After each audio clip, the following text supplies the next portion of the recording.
Здравствуйте, уважаемые телезрители! В эфире программа «Саясат Хасаякат». И, как всегда, мы говорим о внешней политике и международных отношениях. Сегодня тема, которую мы будем обсуждать, называется «Будущее ЕС и возможное вступление Узбекистана». Сейчас в экспертных сообществах в Узбекистане, в странах Центральной Азии и СНГ идет активное обсуждение уже в течение вот этого года о возможном вступлении Узбекистана в ЕС. Совсем недавно президент Узбекистана Мирзиёев, выступая в парламенте, он объявил о том, что Узбекистан пока рассматривает возможность вступления в качестве наблюдателя, он рассматривает плюсы и минусы. До этого, в 2015 году, когда Кыргызстан вступал в ЕС, правительство Таджикистана тоже говорило, что мы год-два посмотрим, понаблюдаем, насколько эффективно вошел Кыргызстан в ЕС. Но на сегодняшний день ни Узбекистан, ни Таджикистан не являются членами ЕС, но ситуация геополитическая меняется. Для обсуждения возможного вступления Узбекистана в ЕС, о плюсах и минусах, мы хотели поговорить с известными политологами, членами Кыргызского совета по международным отношениям и безопасности Алмазом Таджибаевым. Здравствуйте. Здравствуйте. И Азаматом Темиркуловым. Здравствуйте. Здравствуйте. Спасибо вам, что вот вы откликнулись в такое занятое время, чтобы обсудить все-таки, наверное, для Центральной Азии очень актуальную вещь. Я бы хотел начать с вас, Азамат, вопрос вот к вам. Вот много вопросов идет о возможном вступлении Узбекистана в ЕС. Понятно, что Узбекистан такая довольно крупная региональная держава в Центральной Азии. Почему этот вопрос так активно обсуждается в ЕС, на пространстве ЕС и СНГ? Ну, в первую очередь, это из-за внутреннего рынка Узбекистана. Внутренний рынок Узбекистана составляет 30 миллионов человек, что практически является половиной Центральной Азии. Поэтому, естественно, расширение Евразес до Узбекистана и включение этого рынка в рамки ЕС, оно бы принесло увеличение внутреннего рынка этой организации и, соответственно, внутренний объем валового продукта, торговля, это все бы увеличивалось при помощи подключения нового члена ЕС. То есть это основная причина, да, все-таки, да? Да, это основная причина. И я думаю, что это именно та причина, по которой эта экономическая организация нацелена на расширение своих границ до включения Узбекистана. Вот какие вы видите плюсы и минусы вступления Узбекистана, по вашему мнению? Вот, если гипотетически представить, что он вступил. Плюсы для кого? Для Узбекистана. Для Узбекистана. Ну и, конечно, для ЕС членов, все-таки 5 членов есть. Если говорить об Узбекистане, начиная с дней своей независимости, Узбекистан выстраивал политику протекционизма.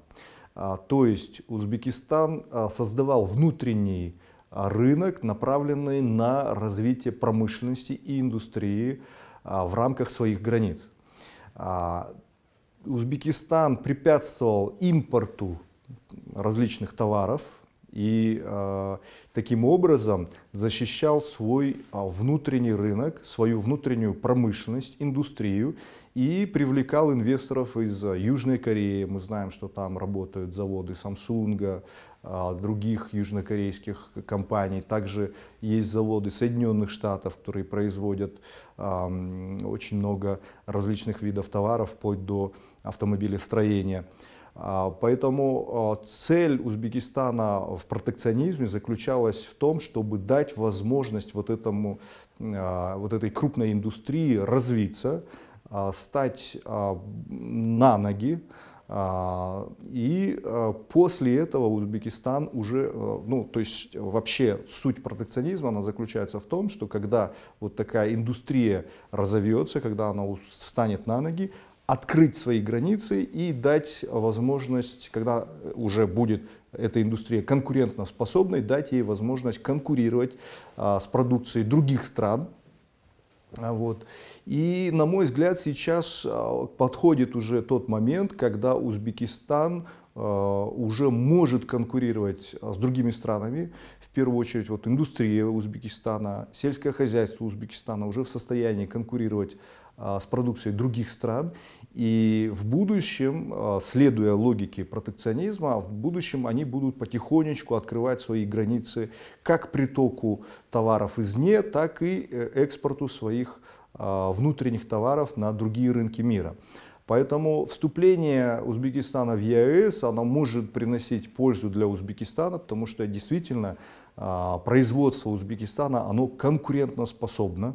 И я думаю, что конкурентоспособно с такими странами, как Россия и Белоруссия, у которых тоже есть мощные объемы производства. Поэтому интерес у Узбекистана здесь очевиден. Вопрос только, насколько быстро Узбекистан будет двигаться в сторону ЕАЭС, потому что, на мой взгляд, еще этот процесс будет затягиваться, и Узбекистан, на мой взгляд, будет выторговывать себе преференции, и этот процесс, он будет поэтапным, он, на мой взгляд, не будет принято это решение за один какой-то раз, да? Это будет очень длительный процесс, на мой взгляд. Вот. Что касается интересов других стран, ну, интересы России очевидны. Да? Россия нуждается в увеличении своих рынков, потому что сейчас Россия, у них новая политика экономическая, 400 миллиардов долларов они потратили на увеличение своей оборонной промышленности, но эти деньги были направлены на то, чтобы поставить военную промышленность на гражданские рельсы. То есть, чтобы военная промышленность, а это именно передовая промышленность России, и они хотят ее сейчас поставить на гражданские рельсы, чтобы она производила товары гражданского потребления. И для этих продуктов нужны рынки сбыта, и, естественно, свой рынок это хорошо, но когда есть рынки еще и соседних стран, таких немаленьких, 30 миллионов человек, как Узбекистан, это также в интересах Российской Федерации. Вот. Ну, что говорить о Кыргызстане, то Кыргызстан на самом деле не так уж и заинтересован, на мой взгляд, в вступлении Узбекистана в ЕАЭС, потому что с чем может конкурировать Кыргызстан с Узбекистаном, это единственное, ну, в сельском хозяйстве. Да? Но объем сельского хозяйства Кыргызстана у нас 1 миллион 200 тысяч гектаров пассивных площадей, в то время как в Узбекистане 27 миллионов гектаров пассивных площадей. Конкурировать мы с ними не в состоянии, а продукция у нас практически одинаковая. Да? Одни и те же сорта производят как Кыргызстан, так и Узбекистан. Поэтому, естественно, если границы откроются, то наши товары, я думаю, будут в затруднительном положении, учитывая вот объемы сельского хозяйства Узбекистана. Просто вот вашим словам, когда выступал президент Узбекистана Мирзиёев, он сказал, что у них довольно сложная экономическая ситуация, и есть и минусы вступления в ЕАЭС, но проблема заключается в том, что Узбекистану нужно примерно 50 миллиардов долларов инвестиций для того, чтобы провести реформы, и чтобы узбекская продукция и промышленность, и хозяйство соответствовала мировым стандартам. И он приводит пример, он говорит, вот мы можем торговать, ну, как бы Европе, но прибыль будет всего 3-5 долларов, на это небольшая сумма, и наша земля заражена солью и пестицидами, и она не выдерживает этих условий. Плюс Узбекистан стремится вступить в ВТО. И в этих условиях нужно же понимать, плюс еще один минус есть, это то, что когда Узбекистан будет вступать, он должен со всеми 5 членами ЕАЭС провести переговоры, как это делал Кыргызстан в свое время при вступлении, и с Кыргызстаном, и с Арменией, и с Казахстаном, и с Россией, и Белоруссией. Каждая страна будет выдвигать какие-то свои требования, ты должен найти общий язык, и происходит. Отсюда у меня вопрос к вам, Алмаз, вот давайте, наверное, с вас, да, вот как вы думаете, почему вот Узбекистан, ну, буквально 30 лет практически, он занимался политикой как бы самоизоциализма, он считал, что он должен строить как бы свою модель экономическую. Почему вдруг вот в 2019 году стал вопрос о вступлении в ЕАЭС, да, или в ВТО? Что заставляет Узбекистан? Ну, существовали бы они дальше опять в той же модели экономического развития, которая она была у них до этого, буквально с 1991 года? Ну, во-первых, нужно отметить, это была политика Каримова. После его смерти Шавкат Мирзиёевич, он повел в другой курс Узбекистана. Ему нужно было будет быстро модернизировать узбекское общество, экономику и быстрее либеральную. И он понимает, что не проведя кардинальных реформ в сторону вот, увеличения экспорта, ему не удастся как бы увеличить благосостояние своего народа, хотя внутренний валовый продукт Узбекистана каждым годом растет, она держится на 5,4%. То есть увеличение, если сравнить Кыргызстан, то есть по всем меркам положительно у нас 3,4 или до 4%. Да? То есть Узбекистана довольна. Но, конечно, она остается в регионе от Казахстана по ВВП, допустим, в Узбекистане $1500 на душу населения на каждого, в Кыргызстане 1300, да? То есть буквально небольшая разница. Ну, там где-то в $100, да? Да, но несмотря, у Узбекистана есть большие людские ресурсы, это 32 миллиона почти на 2019 год, это большой огромный ресурс, и в то же время они тоже пребывают в чертой бедности. Ну да. Вот, да молодое поколение тем более, да, рабочие места нужны. Да, но у Узбекистана есть потенциал, если взять, что по запасам газа он 14 место занимает в мире, 4 место по запасам золота в мире, 6 место по поставкам хлопка в мире. То есть это очень такой крупный производитель. То есть у него есть хороший потенциал, и тем более за вот 30 лет Узбекистан интегрировался в мировым сообществом и построил себе вот автосборочные заводы Южной Кореи, сотрудничество, которое Кыргызстан в свое время упустило этот шанс, и этот бизнес ушел в Узбекистан, и она экспортирует. Теперь, если посмотреть, даст ли каких-то результатов для экономики Узбекистана, здесь вот на самом деле, я думаю, что прагматичный Мирзиёев, он подчеркнул, что вступление — это потеря независимости, официально заявил, и они будут только наблюдателем, а наблюдение в составе — это не есть потеря суверенитета, потому что Узбекистан все-таки думает, что вот евразийское экономическое сообщество на самом деле это политический. И последние прецеденты, то, что на самом деле идет торговая война внутри сообщества, наши грузовики стоят на границе с Казахстаном, и Казахстан не пропускает. Также Россия блокирует продажи угля Украине или другим странам, или наоборот нефти между Россией, Белоруссией и с Казахстаном. Вот это, она же, видите, последняя даже недоговоренность между Россией и Белоруссией, интеграция, которую закупила норвежскую 80 тысяч тонн нефти. Да. Россия не пускает казахскую нефть на рынок Беларуси. Да, и поэтому вот это все он видит, и пока вот это все не трясется, а на самом деле это было больше политическое, но с экономическим уклоном. Хотя вот в экономике как бы все стандарты должны объединяться, на примере Евросоюза, да, где, допустим, даже уже номерные знаки в странах ЕАЭС должны быть почти одинаковые, да, и все другие гармонизации в этих странах должно быть одинаково.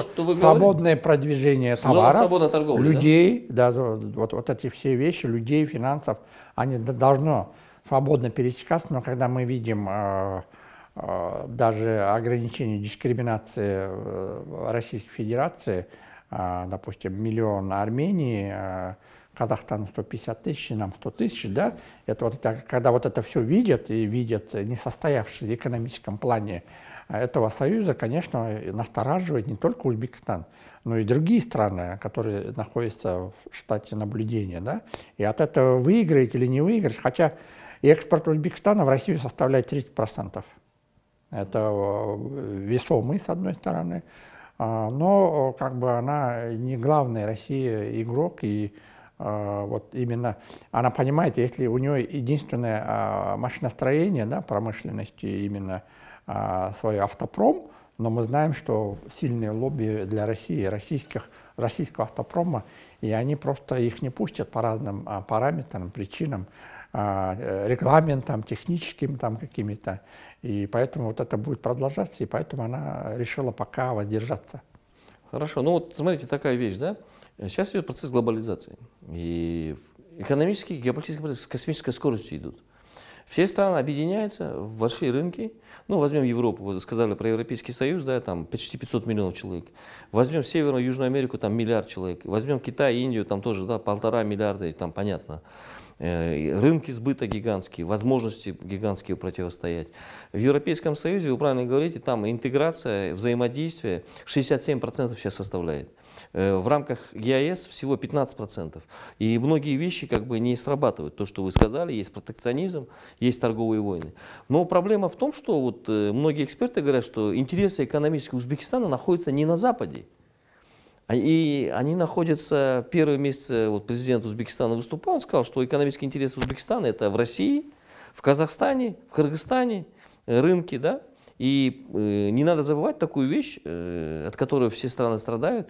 Около от 2,5 до 5 миллионов граждан Узбекистана находятся в миграции в России и в Казахстане. Это большая цифра. Плюс экономисты приводят такую цифру. Вот Индия, каждый год у нее проблема. Ей нужно каждый год создавать 17 миллионов рабочих мест. Молодые люди родились, они выходят, им нужно обеспечивать. Узбекистана тоже, говорят, сотни тысяч нужно обеспечивать. Да? И понятно, что узбекская экономика не справится с большое население, и Ферганская долина, и молодые растут, им нужна работа, но другой менталитет. Их надо или отправлять в миграцию, да, там, в Россию, в другие страны, что-то делать, и это меняться. И отсюда они говорят, что Узбекистан может опоздать. То есть у него тоже время ограничено, потому что другие страны ЕАЭС, они устанавливают свои регламенты, да, они уже интегрируются, находят общие точки зрения. И может так получиться, что Узбекистан окажется и не там, и не там. Как вы на это смотрите, Азамат? Ну, я с вами согласен, что интересы Узбекистана в первую очередь заключаются, экономические интересы в сотрудничестве со странами ЕАЭС, со странами Центральной Азии в целом. Вот, потому что, конечно, исторически так сложилось, что наши экономические связи, они были заложены еще в начале прошлого века, да, во время Советского Союза, и транспортная инфраструктура сложилась, и до сих пор она работает, соединяет как раз вот эти страны бывшего Советского Союза. Кроме того, вот, миграция.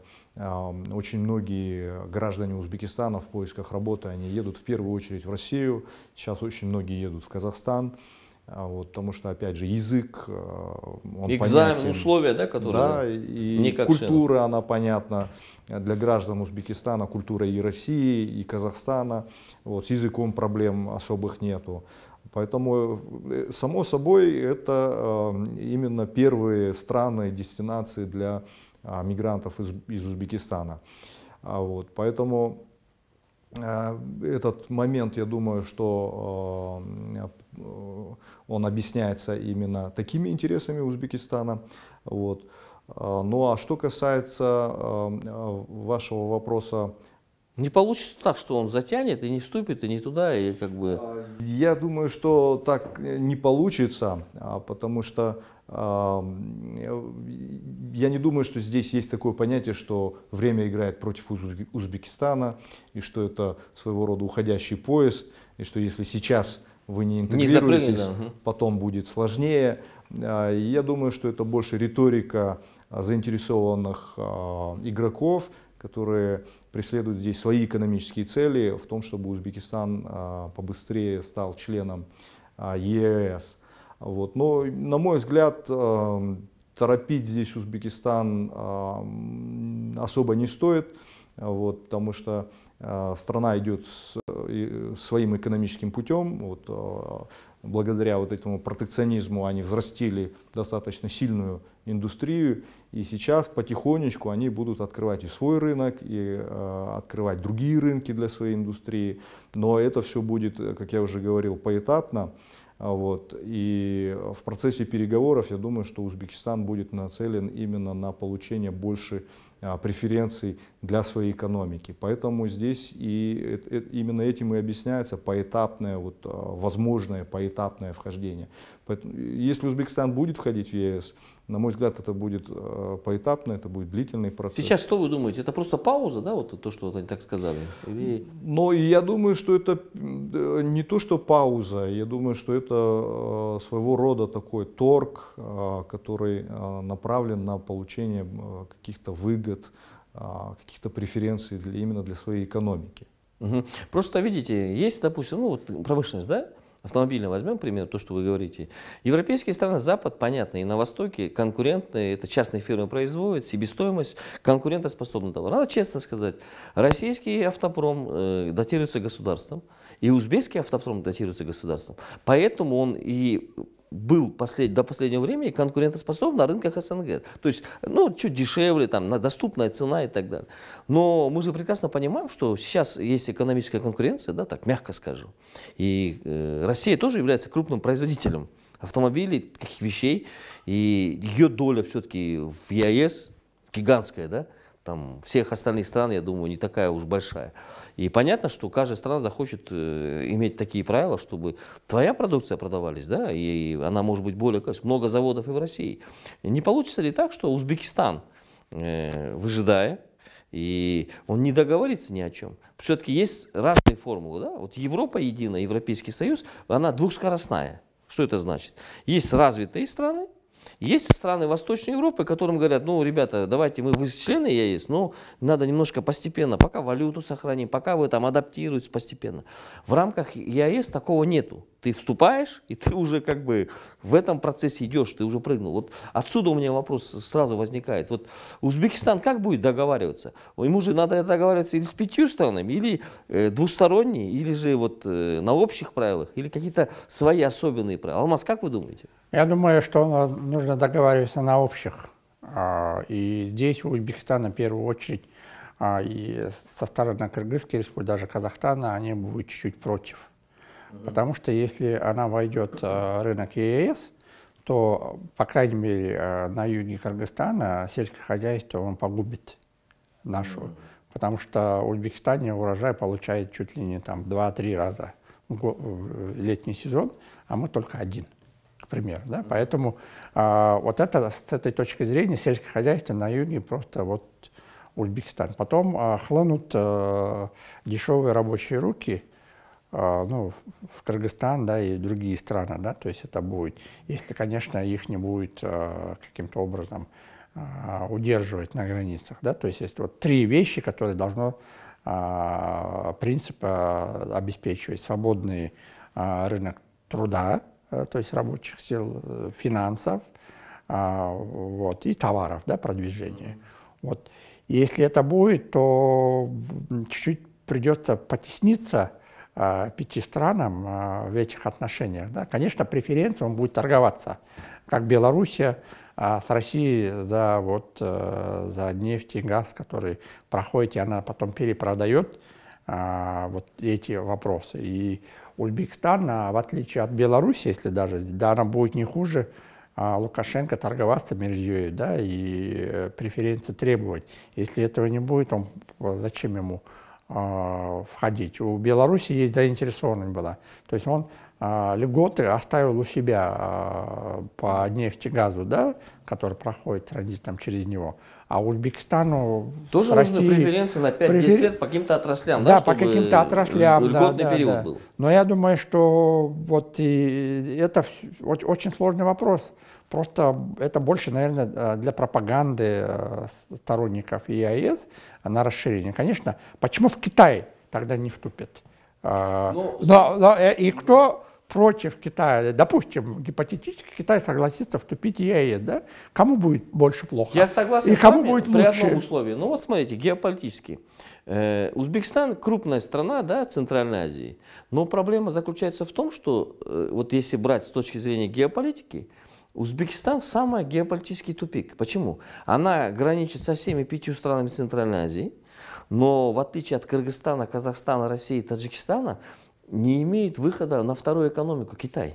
В этом отношении им не повезло. То есть она, получается, равно. Я понимаю, если бы она имела общую границу с Китаем, она могла бы найти выход на, как говорят, океан, да, экономических возможностей там как-то работать.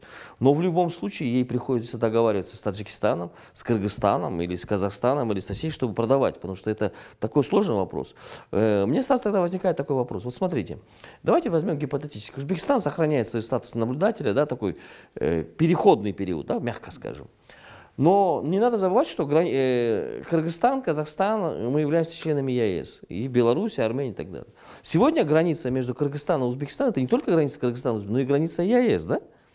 Но мы же можем вводить и ограничения, есть такое понятие тарифная, нетарифная политика, да? Мы можем говорить, что ну давайте товары ваши не соответствуют там, фитосанитарному контролю и так далее. Не получится в будущем так вот? На самом деле, если сейчас взять наше государство, мы не готовы даже препон ставить, который импортом завозится в нашу страну, товары Белоруссии, России, Казахстана, вот наши рынки, они заполнены. А там качество никто не проверяет, у нас нет таких возможностей. Если вступит завтра, скажем, гипотетически Узбекистан, то у нас тоже не будет силы и возможностей останавливать эти хлынувшие товары, особенно сельского хозяйства, с Узбекистаном. Она и так проходит через наши границы товары в ЕС, да, там страны, да, поэтому, и несмотря, не имея общей границы с Китаем, к примеру, да, она успешно, автопром, там же сборка идет, да, и бытовую технику, которая у нас уже есть на наших рынках, да, несмотря очень дешевая и качественная узбекистанские товары, да, то в этом плане, конечно, Узбекистану будет выгоднее, если она уклон на промышленность составит. И вот если промышленность, именно машиностроение Узбекистана, это потенциал очень хороший, и вступление для него было. Но есть другие издержки, и пока я думаю, что вот в свое время, в 2015 году Кыргызстан входил, 3 страны, Узбекистан, Белоруссия и Россия, особенно Казахстан, предупреждал: ребята, вы подождите, мы разберемся, если сработает, мы вас примем, да, вот такой, не торопитесь. И мы как бы, имея, что мы проиграем, вот именно из-за того ситуации, как вы говорите, последний поезд, да, мы, чтобы не опоздали, мы запрыгнули, но, к сожалению, мы запрыгнули, где не совсем четко было ясно, и даже у нас как бы все те, которые обещания были, да, они не срабатываются, то есть те обещания, гарантии, они не выполняются. Вот 5 лет мы какие-то, ну, экспорт увеличился, ну, конечно, все, но у нас же не экспорт, а наоборот импорт увеличился. У нас торговый баланс не выдерживается. Ну, давайте, знаете, вопрос еще в чем заключается. Все-таки такая тонкая вещь есть. Это то, что вот Кыргызстан был пионером с 91 года. Мы первую национальную валюту ввели. Мы первые вступили в 97 году в ВТО. Либеральная экономика. Мы во все вещи вступали, то есть мы были первыми, многие остерегались. И сразу отсюда вопрос, Азамат, к вам. Вот Узбекистан стремится, помимо того, что ЕАЭС идет обсуждение, еще и в ВТО он еще не вступил. А вступление в ВТО тоже надо согласовывать и с странами, уже членами ВТО, и с Кыргызстаном, и другими, это все-таки уже другой уровень. У меня отсюда к вам вопрос. Не получится так, что вот в ВТО вступил Узбекистан, а ЕАЭС он не вступил, у него возникнут противоречия или какие-то трудности? Как вы думаете? Ну, я думаю, что такой вариант не исключен. Узбекистан может войти в ВТО, но при этом не быть членом ЕАЭС. И вполне возможно, что на каких-то условиях Узбекистан все-таки будет поставлять свои товары на рынки ЕАЭС, вот, но при этом он будет оставаться членом ВТО. Вот, поэтому я думаю, что противоречий нет. Противоречий здесь нет, быть не может, вот, потому что одно другое никак не исключает.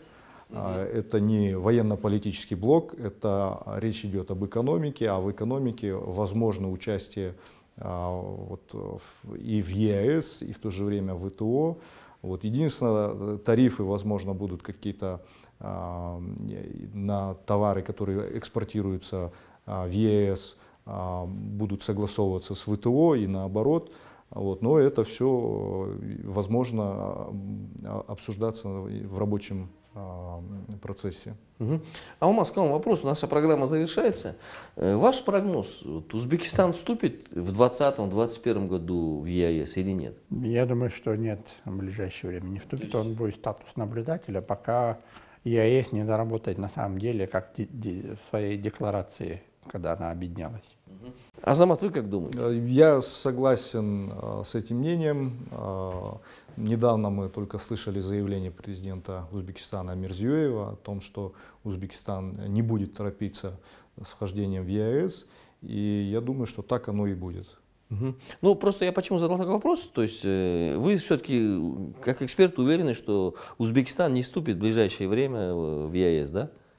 Нет, даже если будет давление, допустим, для узбекской 2 миллиона мигрантов, которые... Но я знаю, что Россия сейчас демографический спад, да? Им, наоборот, нужны рабочие силы и интеграция, да? И в первую очередь, вот Путин в свое время говорил, а мы будем русскоязычных, именно бывших Советских Союз, принимать граждан и в упрощенном варианте. И она делала.